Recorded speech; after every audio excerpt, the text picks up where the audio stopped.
ठिकाणी कॅन घेऊन पेट्रोल पंपावर रांगा लागत होत्या. त्यावरून आम्हाला असं वाटलं, की सर्वच शेतकरी असावेत, की शेतकऱ्यांच्या नावाखाली काही जण काळा बाजार करत असावेत.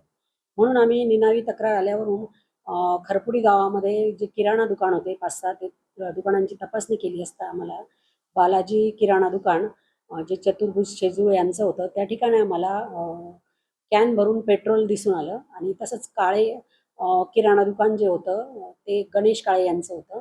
तर त्या ठिकाणी आम्हाला बॉटलमध्ये ज्या आपल्या बिसलरी पाण्याच्या बॉटल असतात, त्या बॉटलमध्ये पेट्रोल भरलेलं दिसून आलं आणि ते अवैधरित्या विक्री करत असल्याची खात्री झाल्यामुळे ते जप्त करून पुढील एफ-आय-आर करण्याची प्रक्रिया आता सुरू होत आहे आणि त्यांच्यावर एफ-आय-आर करत आहोत.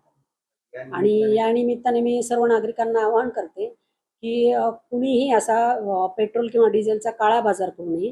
तुम्हाला जेवढं आवश्यक आहे तेवढंच खरेदी करावं आणि तुम्हाला कोणताही परवाना नसताना कोणत्याही दुकानदारांनी अशी पेट्रोल डिझेलची विक्री करू नये आणि स्वतःवर अशी अनावश्यक गुन्हेगारी प्रवृत्तीनुसार ही कारवाई करू नये, जेणेकरून त्यांच्यावर गुन्हा दाखल होणार नाही. तुमच्याकडनं अशाच प्रकारे आता तपासणी आणि कारवाई सुरू आहे.